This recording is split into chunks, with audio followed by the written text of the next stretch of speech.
নমস্কার, আমি সঙ্গমিত্রা।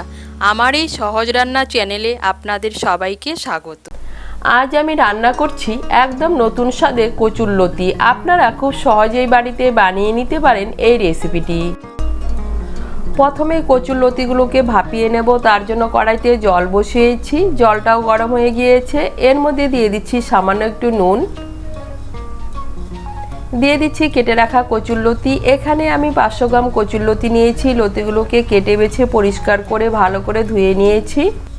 কচুর লতিগুলোকে ভালো করে মিশিয়ে নিয়ে হালকা করে একটু ভাপিয়ে নেব। এই দেখুন, কচুর লতিগুলোকে হালকা করে একটু ভাপিয়ে নিয়েছি। এখন আমি কচুর লতিগুলোকে নামিয়ে নিচ্ছি। নামিয়ে জলটাকে ভালো করে ঝরিয়ে নেব। এদিকে একটা মশলার পেস্ট বানিয়ে নিচ্ছি। তার জন্য নিয়ে নিচ্ছি 2 টিস্পুন পোস্ত, হাফ টিস্পুন হলুদ সর্ষে, হাফ টিস্পুন কালো সর্ষে, কয়েক টুকরো নারকেল আর 2টো কাঁচা লঙ্কা।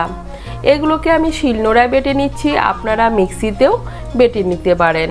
এদিকে আবার কড়াই বসিয়েছি। কড়াইতে দিয়ে দিচ্ছি সর্ষের তেল।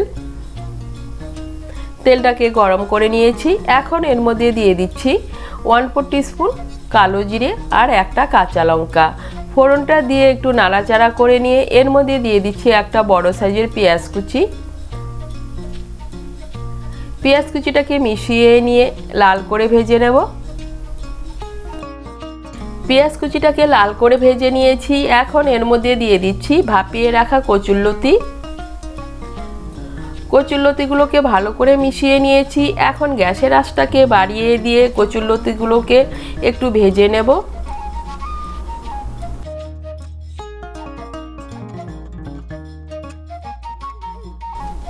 গ্যাসের আঁচটাকে বাড়িয়ে কচুর লতিগুলোকে একটু ভেজে নিয়েছি। এখন এর মধ্যে দিয়ে দিচ্ছি স্বাদ মতো নুন, দিয়ে দিচ্ছি হাফ টিস্পুন হলুদ গুঁড়ো, হাফ টিস্পুন লঙ্কা গুঁড়ো। নুন আর হলুদ গুঁড়ো লঙ্কা গুঁড়ো ভালো করে মিশিয়ে নেব।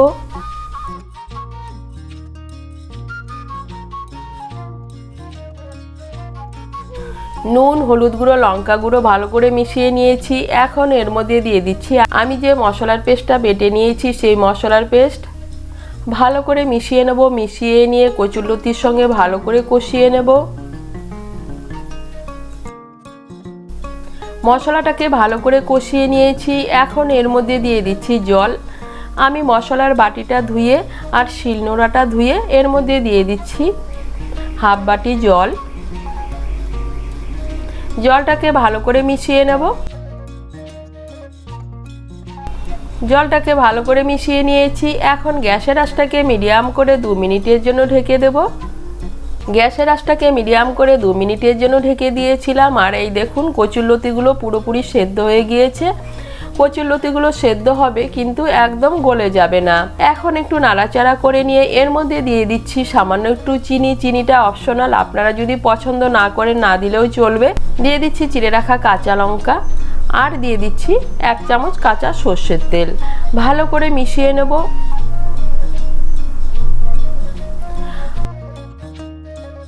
সর্ষের তেলটাকে ভালো করে মিশিয়ে নিয়েছি আর তৈরি হয়ে গেল দারুণ স্বাদের কচুর লতির রেসিপি। আপনারা খুব সহজেই বাড়িতে বানিয়ে নিতে পারেন এই রেসিপিটি। এটা গরম ভাতে খেতে কিন্তু অসাধারণ লাগে। আপনাদের যদি এই রেসিপিটি ভালো লাগে তাহলে লাইক এবং শেয়ার করবেন। আর রেসিপিটি কেমন হয়েছে কমেন্ট করে জানাবেন। আরও নতুন নতুন রেসিপি পাওয়ার জন্য চ্যানেলটিকে সাবস্ক্রাইব করে পাশে থাকবেন। ধন্যবাদ।